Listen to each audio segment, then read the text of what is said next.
Saya ingin disayang Bapak Ibu, jadi saya ingin memperkenalkan diri. Nama saya Maria Retnawati.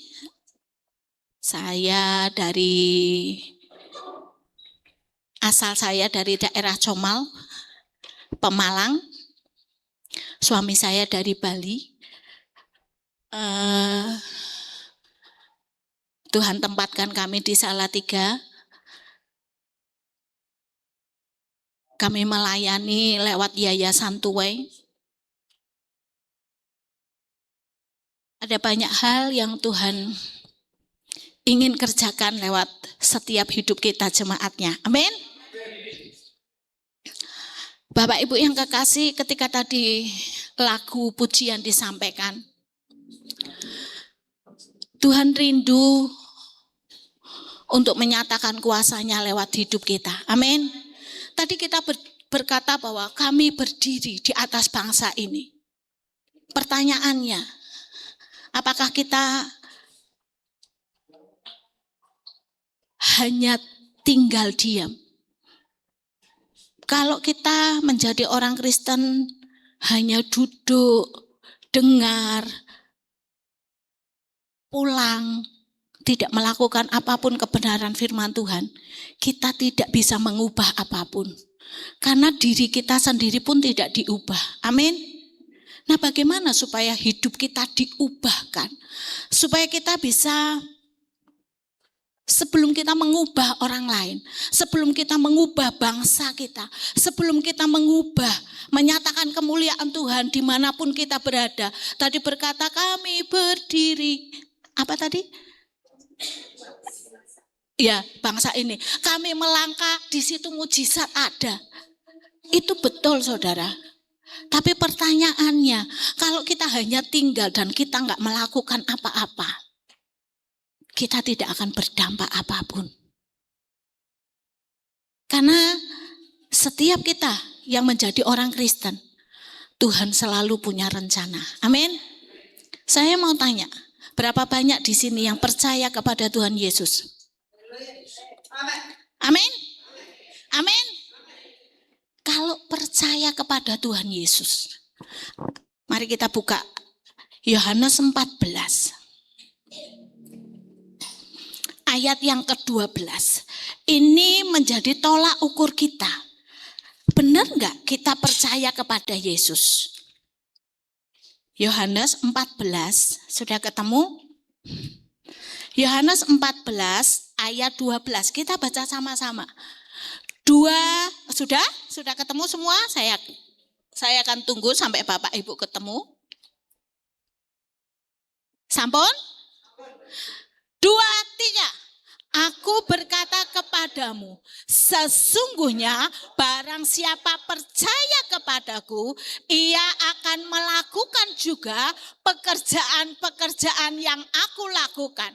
Bahkan pekerjaan-pekerjaan yang lebih besar daripada itu, sebab aku pergi kepada Bapa. Kenapa tadi saya bertanya, apakah Bapak Ibu percaya kepada Tuhan Yesus? Karena ayat ini berkata, aku berkata kepadamu. Engkang ngendika sinten Bapak Ibu? Yang ngendika sinten? Gusti Yesus. Yesus berkata, sesungguhnya bukan sing duwe duit, bukan sing pendidikannya tinggi, bukan sing puluhan tahun ikut Yesus, tetapi ayat ini berkata sesungguhnya syaratnya apa? Barang siapa percaya kepadaku. Seringkali kita berkata aku percaya. Kita nyanyi aku percaya Tuhanku ajaib jarine. Karena seringkali kita tahu Tuhan Yesus ajaib. Kita tahu Tuhan Yesus berkuasa. Tetapi kita nggak percaya. Apa buktinya? Ketika Bapak Ibu punya masalah. Tadi lagunya, yang penting ada Tuhan Yesus. Beres kabeh, betul? Coba, ketika beras entek. Siapa yang Bapak Ibu cari? Ketika uangnya nggak ada, siapa yang Bapak Ibu cari? Apakah Bapak Ibu cari temannya, cari saudaranya, tolong jilise, aku butuh. Artinya percaya sama Yesus enggak? Enggak. Ketika kita sakit, siapa yang pertama kali kita cari? Yesus atau obat atau dokter? Kalau kita percaya, Yesus berkata, sesungguhnya barang siapa percaya kepadaku. Artinya Yesus itu cukup bagi kita. Sekali waktu, karena anak saya banyak, sekali waktu satu anak saya masuk ke rumah sakit. Susu habis, karena anak saya minumnya susu formula, susu habis, anak di rumah sakit. Dari siang saya lihat ke ATM gak ada uang. Kemudian dia mulai nangis karena kehausan, sudah di air putih gak bisa. Jam 3 pagi, saya berdiri, saya cek lagi di ATM gak ada uang Bapak Ibu. Saya punya saudara-saudara yang kaya. Saya punya teman-teman yang mampu.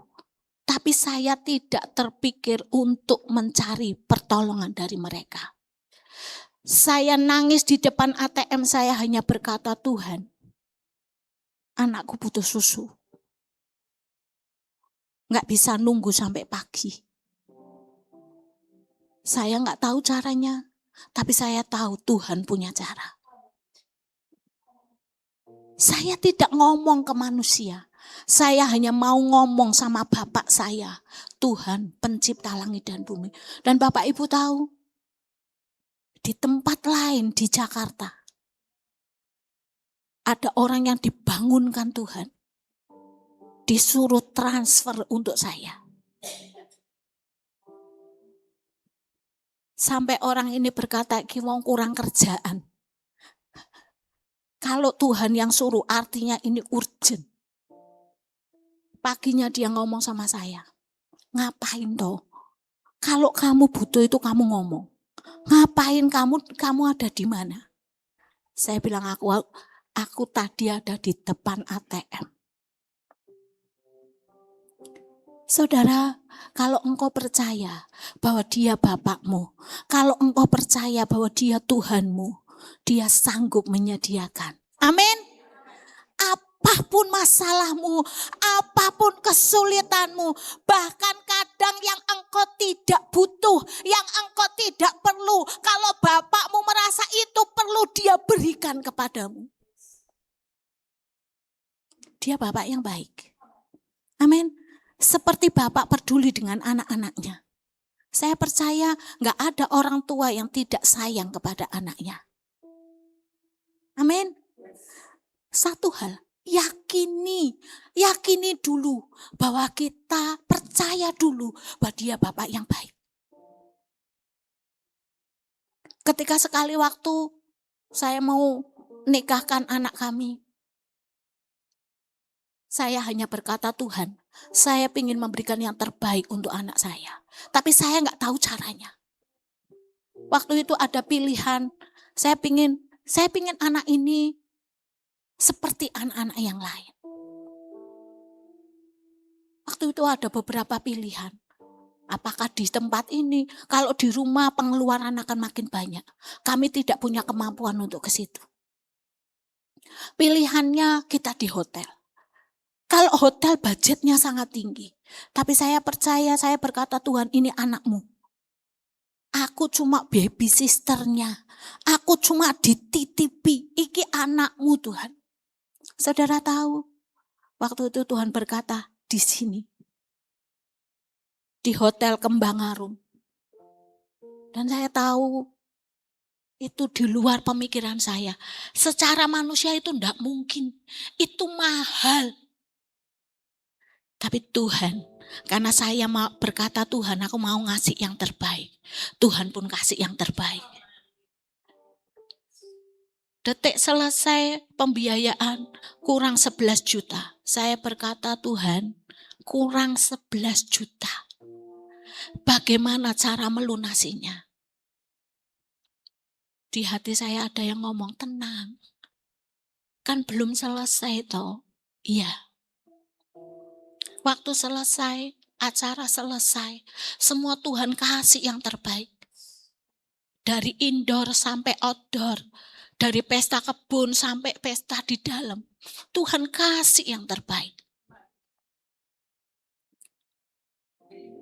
Dan waktu saya berkata, Tuhan, kurang. Detik orang hotel ngomong, Ibu mau dilunasi kapan? Saya bilang, sekarang. Saya buka HP saya dan uang itu sudah masuk. Sekali lagi, lagu tadi bukan sekedar lagu, tapi ada syaratnya. Asal apa? Asal apa? Nah, banyak orang Kristen ngomongnya tapi tidak ngomongin apa? Tapi boten. Nah, coba towel kanan kiri. Percaya apa ora? Coba. Percaya napa boten, Mas? Amin. Syaratnya napa? Percaya. Percaya yang pertama bukan untuk orang lain dulu, tetapi untuk diri kita. Bagaimana ketika kita menghadapi masalah, bagaimana ketika kita menghadapi persoalan, bagaimana ketika kita menghadapi masalah. Ketika kita sudah merdeka, besok kita merdeka. Amin. Indonesia, tapi sebenarnya belum merdeka. Kalau merdeka sudah free. Tapi sekarang kan banyak tanggungan. Nggih napa mboten? Nah, panjenengan kersa merdeka napa mboten? Nek kersa merdeka, syaratnya cuma setunggal. Napa? Kalau jenengan masih khawatir, jenengan masih takut, jenengan masih bimbang, jenengan masih ada dalam ketakutan, jenengan masih mikir ke masalahku gede, persoalanku gede, jenengan pun merdeka apa dereng? Dereng. Betul? Tapi ketika jenengan bisa tersenyum, ketika ada masalah, ketika ada persoalan, ketika ada kesulitan, ketika beras entek, ketika duit ora ono, ketika panjenengan bisa pitados kalian Gusti. Nabi Elia saat masa kelaparan, dia tidak lari ke tetangganya, dia tidak lari kemana-mana. Tuhan suruh dia ke sungai Kerit, dia taat. Sing ngirim pangan sinten Bapak Ibu? Manuk gagak sing paling rakus. Burung gagak itu burung yang paling rakus, apa saja dimakan. Tapi ini luar biasa. Dia membawa roti, dia membawa daging. Sing rakus be mau berbagi. Nah panjenengan kersa berbagi mboten? Nek jenengan durung merdeka, nek jenengan durung percaya, ayat selanjutnya jenengan tidak bisa melakukan. Karena ayat ini ketika panjenengan percaya, ketika panjenengan berkata, aku percaya Tuhan, apapun masalahku, apapun kesulitanku, apapun persoalanku, Engkau yang sudah pernah berkata di atas kayu salib, sudah selesai. Artinya semua masalahku, semua persoalanku sudah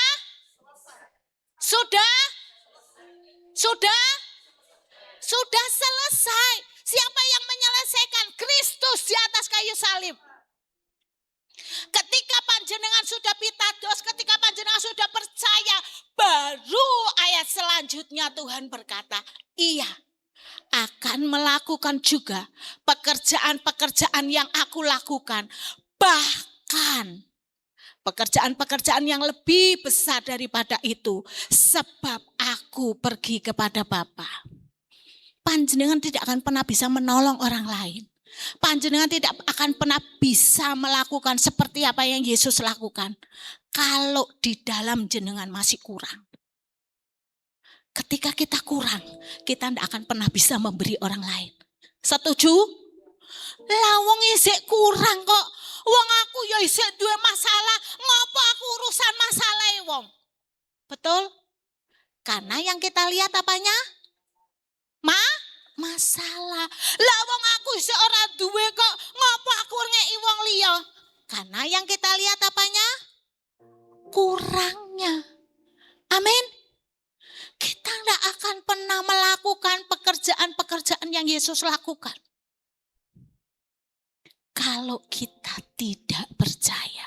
Ada banyak orang Kristen yang berkata, aku percaya Tuhan. Cuma di mulut, hanya omong doang. Omdo. Ya toh? Ampun, kados yang sono niku hanya omdo.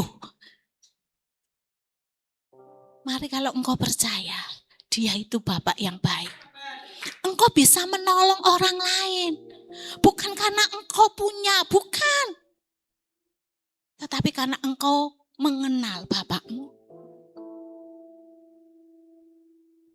Saya bukan orang yang kaya.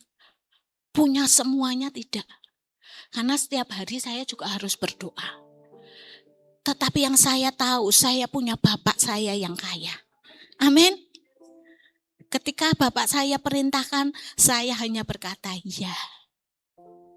Ketaatan kunci segala sesuatu. Mau enggak kita melangkah? Ketika uang saya pas, Bapak saya berkata, ajak saudara-saudaramu hamba-hamba Tuhan jalan-jalan. Saya berkata, anakku, aku mau jalan-jalan aja di cancel. Uangnya dibawa lari orang. Nah sekarang kenapa aku bawa saudara-saudaraku, teman-temanku untuk jalan-jalan? Sedangkan uang yang ada di ATM-ku cuma ada 50.000. Kalau untuk ngajak 50 orang, kinten-kinten cukup napa mboten Bapak Ibu? Duit 50.000, cukup mboten? Mboten. Enggak cukup. Tetapi karena saya berkata, ya Tuhan, tapi aku butuh tanda. Tandanya apa? Saya berkata, ya nek Tuhan kirim berkat, aku mau melangkah. Tiba-tiba ada satu teman saya, Pak Polisi, tuh paling belakang. Tiba-tiba Tuhan ngomong sama saya, bilang sama dia, mau ambil bagian berapa? Saya tahu saudara, ini beliau sudah Kristen lama, tapi bertobatnya baru. Kristennya tahunan, bertobatnya anyar. Saya sudah bayang guys, saya sudah tahu responnya dia apa. Ketika saya ngomong, bro, aku mau ngejak hamba-hamba Tuhan jalan-jalan. Kamu mau ambil bagian berapa? Di otak saya itu, di pikiran saya itu sudah jalan begini. Paling Tuhan, saya ngomong sama Tuhan, paling dia akan berkata, duit dek ndi Bu? Dan itu benar Bapak Ibu. Yang saya pikirkan itu terjadi. Ketika saya ngomong, bro, mau ambil bagian berapa? Dia sambil ketawa pergi, dia bilang, duit dek ndi Bu? Dia pergi ke WC. Saya bilang, betul tak Tuhan? Enggak. Tapi di WC Tuhan ngomong katanya, Hong, kamu itu sudah, kamu kan dapat berkat. Kamu sudah enggak bayar di sekolah. Harusnya kamu bisa. Tiba-tiba dia keluar dari kamar mandi teriak, Bu, aku mau ambil bagian 500.000. Wih, puji Tuhan. 10 kali lipat dari uang yang saya punya. Saya berkata, ya wes Tuhan. Ini tanda. Kalau GHC bilang, oh, sudah ada awan setap Pak. Ya, saya bilang. Tapi aku harap nagih loh Tuhan. Aku bilang, aku nggak mau nagih. Aku bilang. Dan ternyata beliaunya tidak bisa tidur saudara. Pagi-pagi dia bilang, Ibu, aku bawa uangnya. Dan yang luar biasa, ketika kita melangkah dalam sebuah ketaatan, dia diberkati, saya juga diberkati. Bukan hanya sekedar ngajak 50 pendeta jalan-jalan ke daerah mana, Yen? Gunung Kidul. Waktu itu rombongan. Tapi Tuhan sangoni, Tuhan persiapan dari snacknya, obatnya, semua Tuhan suruh persiapkan untuk mereka. Saudara,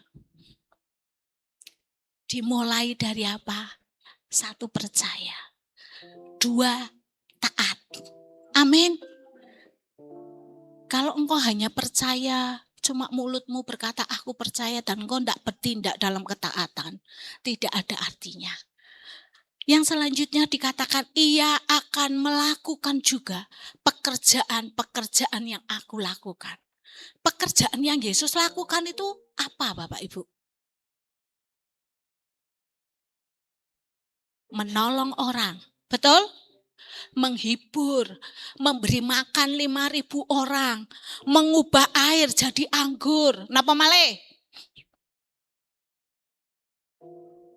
Menyembuhkan orang sakit, membangkitkan orang mati. Betul? Ini yang dilakukan siapa? Yesus. Nah, ayat berikutnya yang lebih wow, bahkan pekerjaan-pekerjaan yang lebih besar daripada itu. Jadi panjenengan dan saya, kalau kita percaya kepada Yesus, kita akan melakukan pekerjaan-pekerjaan yang Yesus lakukan, bahkan lebih besar. Tapi pertanyaannya, mau enggak saudara dipakai seperti Yesus? Atau saudara berkata, kan aku jemaat biasa, kan aku enggak bisa apa-apa, kan aku ibu rumah tangga, kan aku petani, kan aku si A, si B, si C, kan aku enggak punya kemampuan.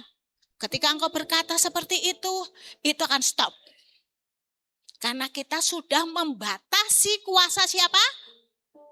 Kuasa Tuhan. Nah, kenapa Yesus kok berkata, kalau kamu percaya, kamu akan melakukan pekerjaan-pekerjaan yang lebih besar.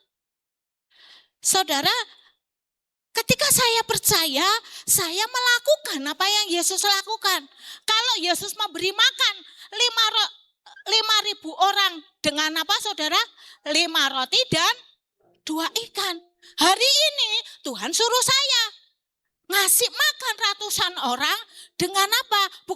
Bukan roti dan ikan, tapi dengan sembako. Amin. Tapi pertanyaannya, mau atau tidak? Yang Tuhan tanya itu bukan bisa atau tidak. Mau atau tidak. Kalau kita berkata, aku mau Tuhan. Kebisaan, kemampuan, itu yang Tuhan kasih. Sekali waktu karena lingkungan saya banyaknya muslim. Pas ada orang meninggal, saya rewang di belakang. Saya lihat ada satu ibu bajunya bolong. Kemudian saya ngomong dalam hati saya, karena saya ngundang Tuhan itu, Papa, aku pingin ngasih baju mereka. Tapi baju kami gak sama. Saya hanya ngomong di hati. Saya bilang, Pak, aku mau kasih mereka. Hanya ada niat hati saya. Saya tidak punya kemampuan karena baju saya berbeda dengan baju mereka. Tetapi hal yang luar biasa. Yang tidak pernah saya bayangkan, yang tidak pernah saya pikirkan. 1 minggu kemudian saya dapat paket dari Pekalongan. Itu 2 kardus gudang garam. Papa, kita sanggup mengadakan. Amin.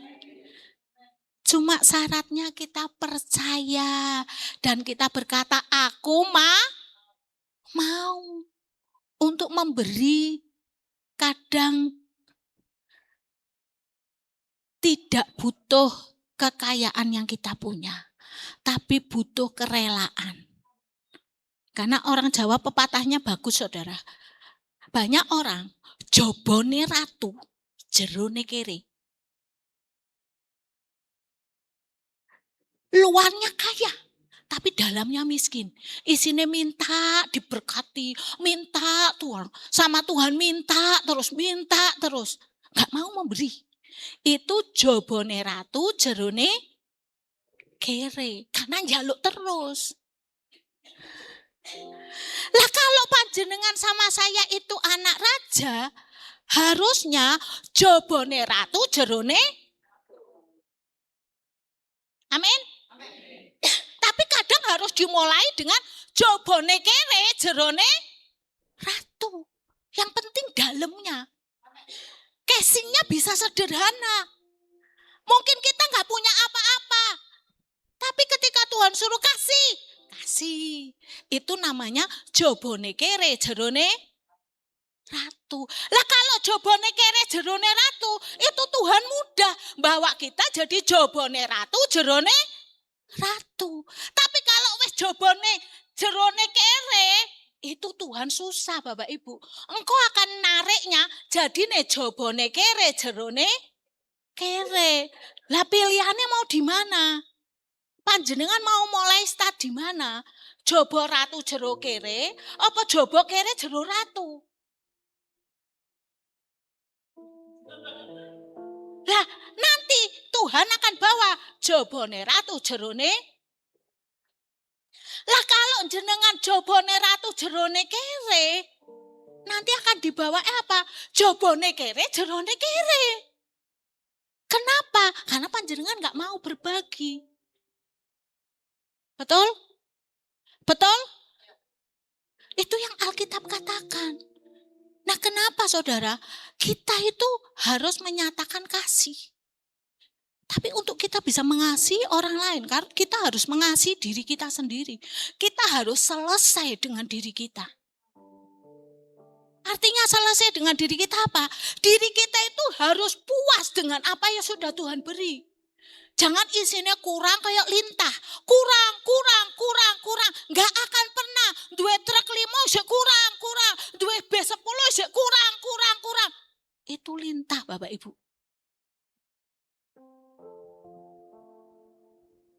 Dan di penghakiman terakhir, bukan berapa lama Anda jadi orang Kristen. Bukan berapa lama Anda pelayanan. Syarat surgane wong Kristen, monggo kita baca sareng-sareng. Matius 25 ini pumbung kita ketemu. Saya perlu sampaikan supaya nanti ketika kita dipanggil Tuhan. Matius 25 31 sampai 46. Supaya kita nanti jangan, loh aku pikirnya domba, ternyata aku ternyata apa? Kambing, wedhus, bukan domba. Ya, kita mau baca, saya akan baca ayat ganjil, Bapak Ibu ayat genap. Sampun? Apabila anak Matius 25, 31 ini judulnya penghakiman terakhir. Jadi niki nek sekolah niku kisi-kisine. Ngertos kisi-kisine? Contekane engko neng pengadilan, nanti setelah kita mati yang akan terjadi begini. Ini sing ngomong Alkitab. Aku ora gawe-gawe nggih, mboten gawe-gawe. Saestu niki Alkitab sing ngomong. Mula kita baca sama-sama supaya lho Bu Maria ki ngarang ki. Mboten, kula mboten ngarang, nggih. Apabila anak manusia datang dalam kemuliaannya dan semua malaikat bersama-sama dengan dia, maka ia bersemayam di atas tahta kemuliaannya.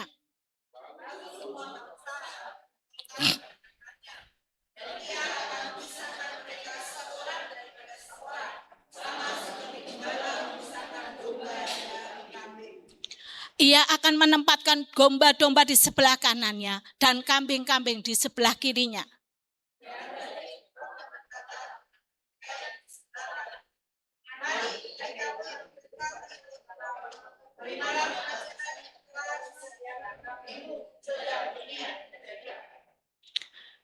Sebab ketika aku lapar, kamu memberi aku makan. Ketika aku haus, kamu memberi aku minum. Ketika aku orang asing, kamu memberi aku tumpangan.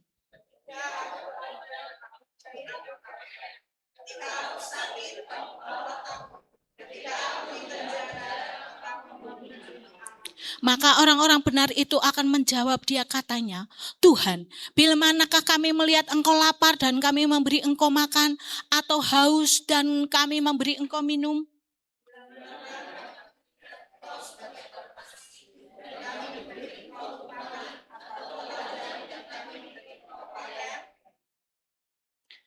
Bila manakah kami melihat engkau sakit atau dalam penjara dan kami mengunjungi engkau?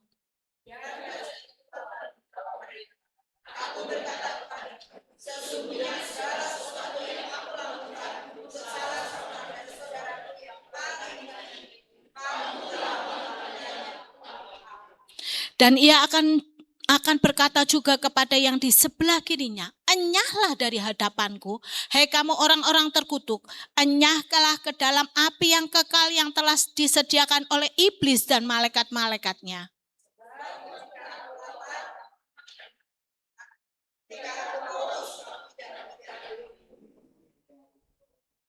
Ketika aku orang asing, kamu tidak memberi aku tumpangan. Ketika aku telanjang, kamu tidak memberi aku pakaian. Ketika aku sakit dan dalam penjara, kamu tidak melawat aku.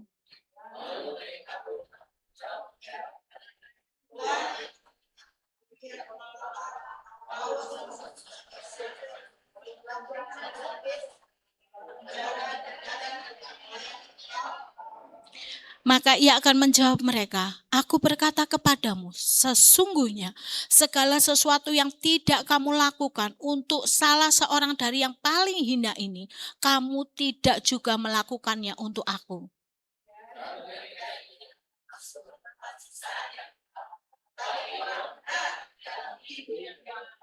Amin. Amin. Saudara, kenapa saya mesti sampaikan ini?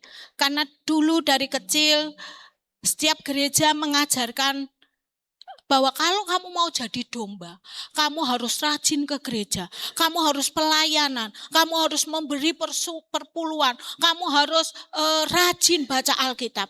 Saudara, ternyata syarat domba dan kambing enggak seperti itu. Bahkan ada ayat yang berkata, bukan setiap orang yang berseru kepadaku, Tuhan, Tuhan, aku sudah bernubuat demi namamu, aku sudah mengusir setan demi namamu, aku sudah melakukan mujizat demi namamu. Tuhan berkata, aku enggak kenal kamu, enyahlah kamu ke dalam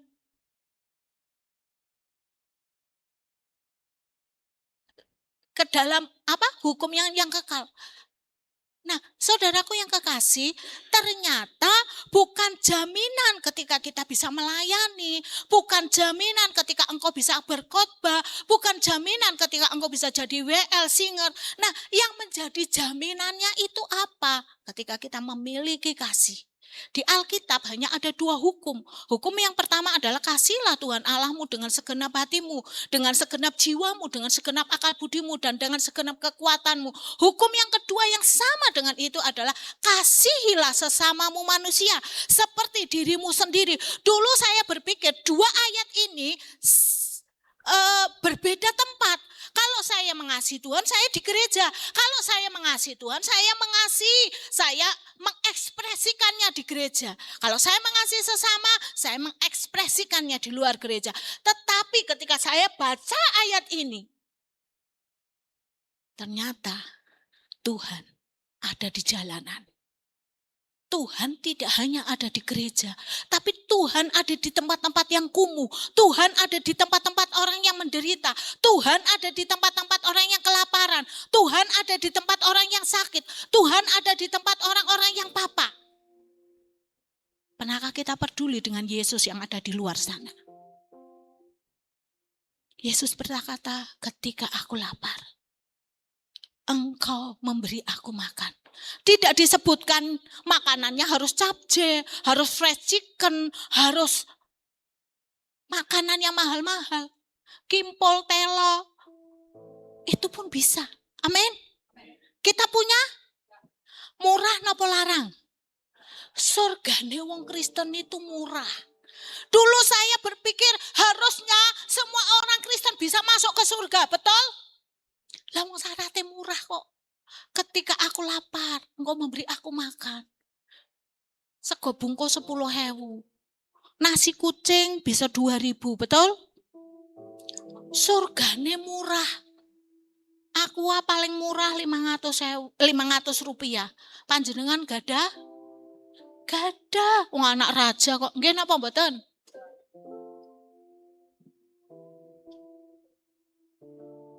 Ketika aku telanjang, engkau memberi pakaian. Pakaiannya tidak pakaian bermerek, tidak kudu anyar. Pakaian second, pakaian pantas pakai bisa. Betul? Tuhan itu nerimonan. Tuhan itu napa Bapak Ibu? Nerimo loh. Kei pakaian pantas pakai, gelem. Kei sego murah, nolak mboten? Mboten. Ketika aku sakit ngunjungi aku. Modale ngunjungi wong lara niku napa Bapak Ibu? Doa. Meng modal ngomong. Paling nek jenengan duit modal gedang secengkeh. Betul? Pisang selirang pinten mriki? Hah? Pinten Pak? 15.000. Kagungan apa mboten? Larang napa murah? Surgane murah lho. 15.000 entuk surga. Betul napa mboten? Ngunjungi wong di penjara. Di penjara itu bukan cuma di penjara nih, penjara sana bukan. Ketika kemarin saya melayani di penjara, Tuhan ngomong, bukan hanya mereka yang terisolasi yang di penjara. Banyak orang di luar, kelihatannya orang merdeka, kelihatannya orang bebas, tetapi mereka masih terpenjara. Di penjara dalam ketakutan, di penjara dalam kekhawatiran, di penjara dalam penderitaan, di penjara dalam dendam, di penjara dalam kebencian. Nah, orang-orang itu perlu dikunjungi, perlu dikasihi. Amin. Ketika panjenengan mengunjungi mereka, ketika panjenengan mengasihi mereka panjenengan sedang mengunjungi sinten? Tuhan Yesus. Gampang nopo angel? Saya dulu berpikir gampang mentoyo. Harusnya semua orang Kristen masuk ke, karena syaratnya tapi sekali waktu saya diundang khotbah, dikasih waktu tempat. Sebelum diundang khotbah, saya diajak mampir dulu. Saya diajak ngomong selama 1 jam lebih. Sini ki wis haus Bapak Ibu. Tak pikir. Kemudian saya dengar ya, klunting gitu. Wih, puji Tuhan dikei teh. Karena nek napa ngudek teh kan muni klunting nggih. Ternyata Bapak Ibu, itu bukan untuk saya.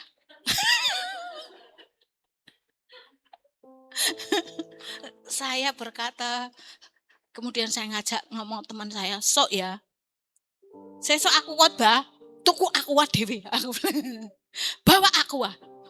Iya, terus dia ngomong, iya Bu, karena kalau yang nyuguhi tamuku itu majelisnya. Oh, ternyata ini toh. Banyu loh ya, banyu putih ora metu loh Bapak Ibu. Ternyata ayat itu benar. Bukan setiap orang yang berseru kepadaku, Tuhan, Tuhan. Betul? Karena syaratnya itu bukan khotbah. Syaratnya memberi apa? Minum, memberi makan. Nah, dulu saya berpikir kok gampang sekali. Lah ini yang harusnya dikerjakan oleh gereja Tuhan. Yang harusnya dikerjakan oleh Bapak Ibu semua. Bukan cuma Pak Pendetanya. Jadi kalau Bapak Ibu mau jadi domba, ya harus mau berbagi. Harus mau memberi Yesus makan. Harus mau memberi Yesus minum. Harus mau memberi Yesus pakaian. Amin. Harus mau memberi Yesus tumpangan.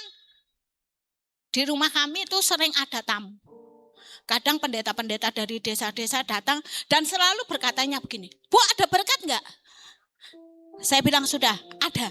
Saya undang mereka makan, suruh makan. Loh, berkatnya mana, Bu? Itu makanan berkat. Betul apa betul? Makanan berkat. Nah, kadang-kadang kita berpikir berkat itu hanya apa? Uang. Nah, kadang-kadang ada yang berkata, Bu, saya mau numpang tidur karena besok saya ada pelayanan. Ya, kalau pas kamar kami kosong, saya bilang, ayo masuk ke kamar kosong. Karena kami ada beberapa kamar. Tapi kalau nggak ada, saya bilang, kami nggak ada tempat. Wes Bu, turun neng ruang tamu bisa. Oke, kalau kamu mau. Jadi kebetulan kami ada bed yang bisa dibuka, ada, dan beliau tidur di situ. Anak saya karena sudah terbiasa seperti itu, dia langsung ambil bantal, ambil selimut. Artinya rumah kita itu harus siap ditamoni siapapun. Amin. Harus siap terima tamu siapapun. Harus siap terima orang. Ketika ada orang datang, jangan segan-segan. Kasih dia minum, kasih dia makan. Karena siapa tahu nanti yang datang itu malaikat Tuhan. Betul? Waktu Abraham ketemu dengan 3 orang tamu, dia jamu, dia berkata tolong berhenti dulu, makan dulu, minum dulu.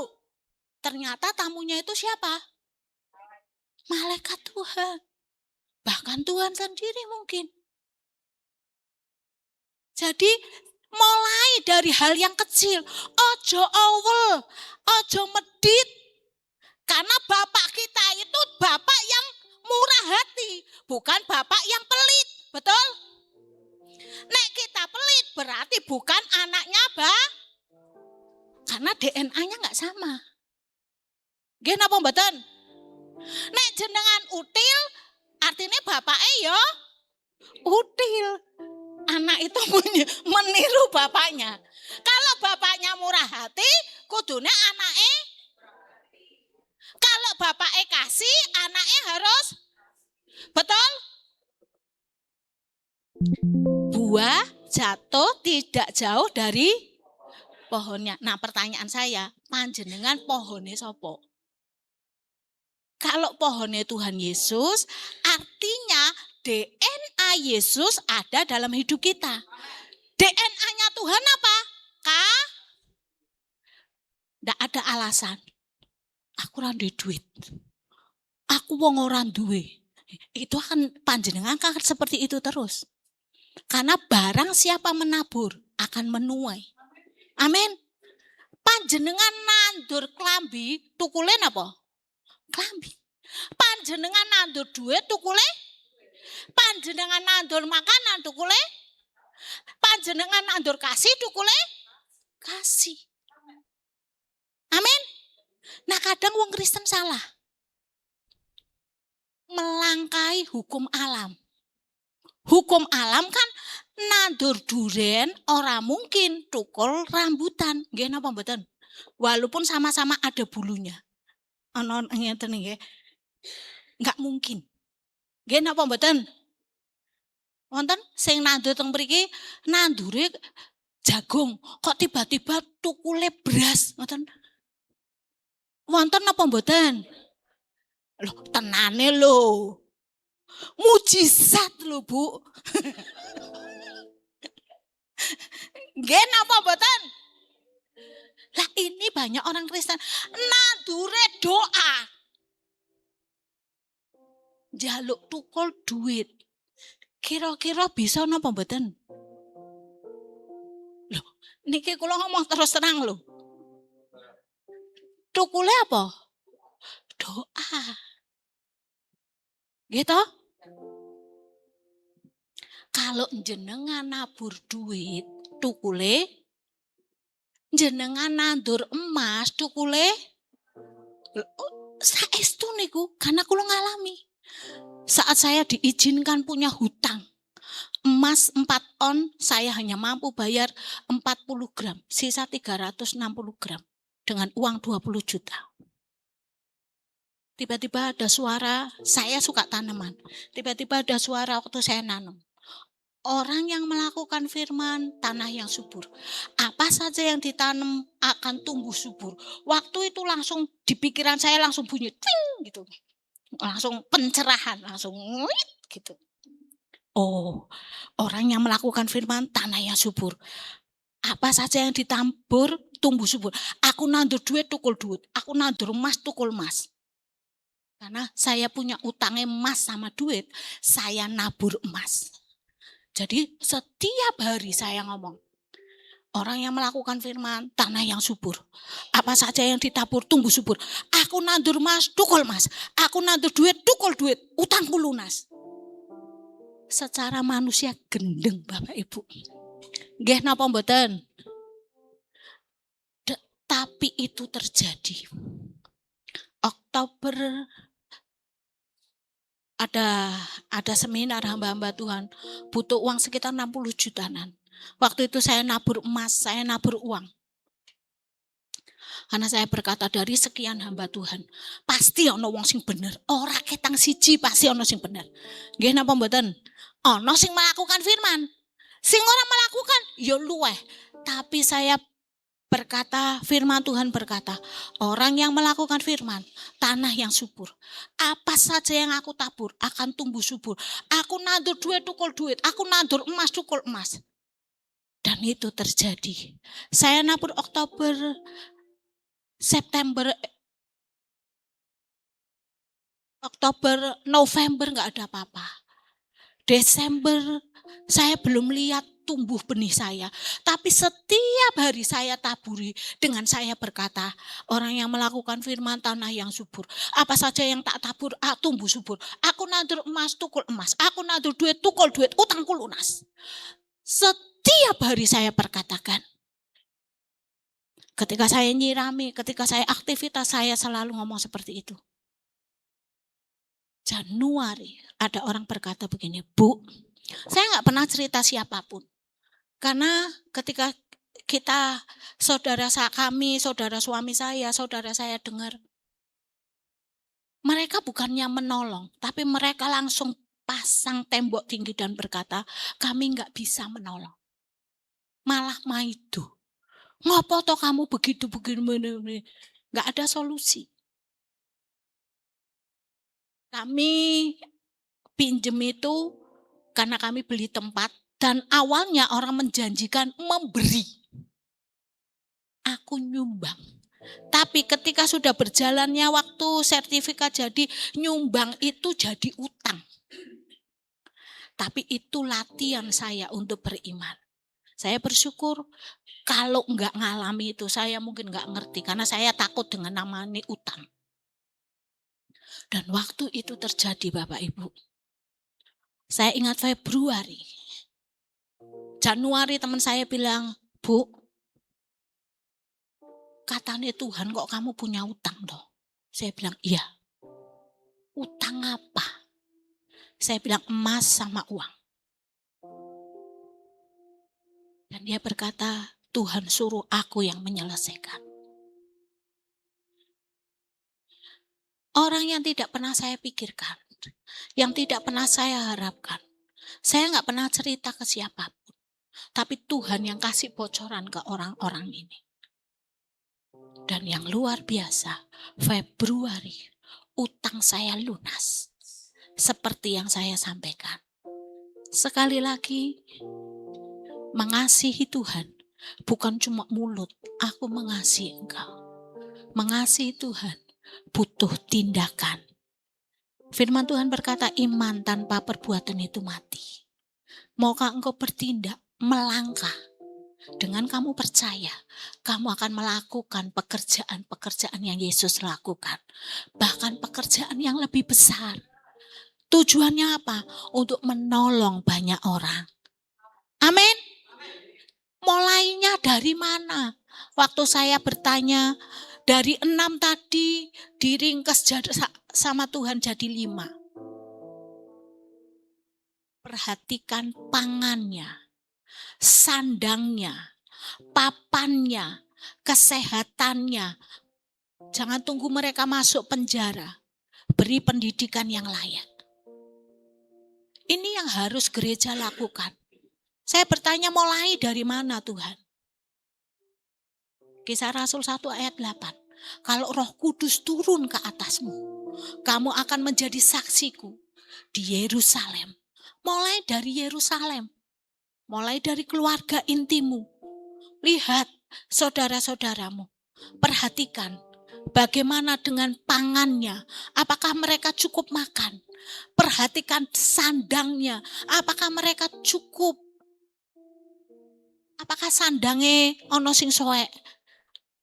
Dan bapak ibu gak peduli. Bagaimana dengan papannya? Apakah mereka punya tempat yang layak? Bagaimana dengan kesehatannya? Bagaimana dengan pendidikannya? 5 hal yang perlu gereja perhatikan. 5 hal yang perlu kalau saudara mau jadi domba. 5 hal ini yang perlu engkau perhatikan. Dimulai dari mana? Sekelilingmu, Yerusalemmu, keluargamu. Kemudian melangkah keluar sedikit. Yerusalem, Yudeamu, tetanggamu. Apakah ada tetanggamu yang kurang makan? Apakah ada tetanggamu yang bajunya sobek? Baru ke Samariamu. Orang-orang yang ada di sekeliling gerejamu, di sekeliling masyarakatmu. Apakah mereka punya baju yang layak? Punya tempat yang layak? Dan yang terakhir, bagaimana dengan pendidikannya? Jangan sampai karena pengetahuannya terbatas, mereka jadi cupet, ambil jalan pintas, nyolong, melakukan hal-hal yang tidak baik. Kenapa? Karena tidak punya pendidikan. Gereja harus mengupayakan. Dulu saya berpikir, Tuhan, ini pekerjaan gede, apa bisa? Tuhan berkata itu bisa berkolaborasi. Ada banyak lembaga-lembaga Kristen, ada banyak orang-orang Kristen yang mungkin mau bahu-membahu, saling tolong satu dengan yang lain. Amin. Apakah Bapak Ibu mau jadi domba? Lakukan 5 hal ini. Mulai dari Yerusalem, perhatikan bagaimana pangannya, bagaimana sandangnya, bagaimana papannya, bagaimana kesehatannya, bagaimana pendidikannya. Apakah orang-orang yang di sekitarmu punya ini semua? Kalau belum, itu tugas saudara dan saya. Amin. Mari kita bangkit berdiri. Kita naikkan pujian, aku mengasihi Engkau Yesus. Bukan dengan perkataanmu, tapi dengan tindakanmu.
Silakan maju ke depan dan berkata, ini aku Tuhan.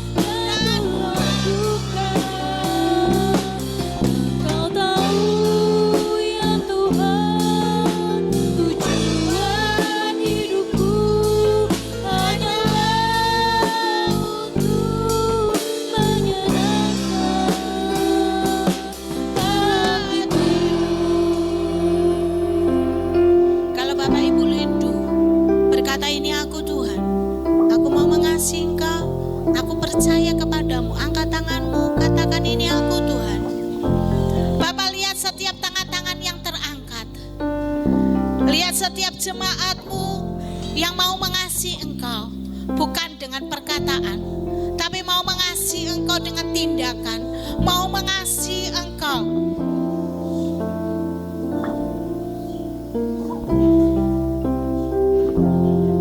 dengan iman yang mereka miliki, iman dalam tindakan. Bapa, hamba sudah sampaikan seluruh kebenaran-Mu. Giliran-Mu Roh Kudus yang meneguhkan, giliran-Mu Roh Kudus Engkau yang terus berbicara, Engkau yang terus menguatkan, Engkau yang terus meneguhkan mereka. Apapun saat ini masalah kami, apapun saat ini persoalan kami percaya Tuhan, bersama dengan Engkau semuanya pasti selesai, beres kabeh. Dan ketika Engkau membereskan masalah kami, mampukan kami melangkah untuk kami membereskan masalah orang-orang yang ada di sekeliling kami, orang-orang yang ada di sekitar kami. Mampukan kami menjangkau Yesus yang ada di luar, Yesus yang belum terjangkau, Yesus yang dalam kondisi yang papa, kurang makan, kurang minum, kurang pakaian, tidak punya tempat,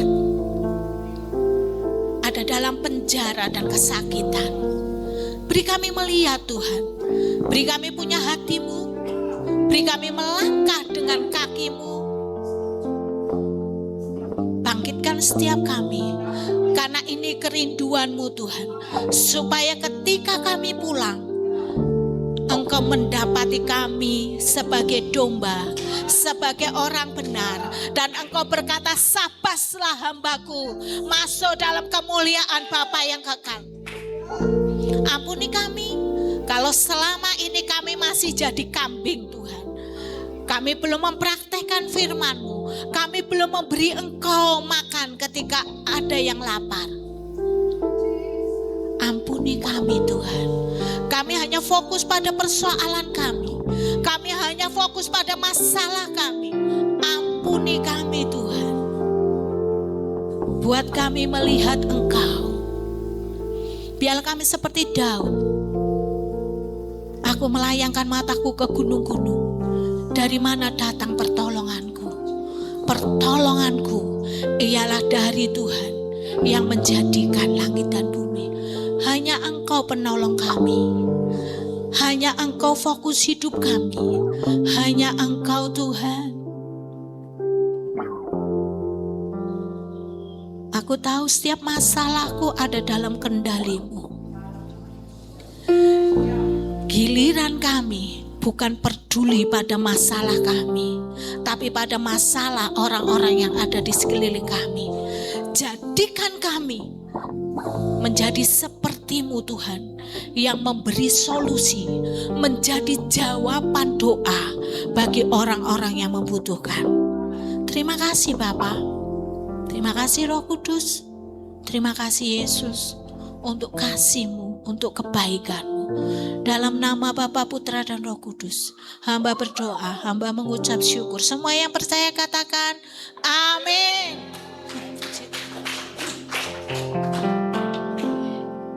Saudara kami persilakan.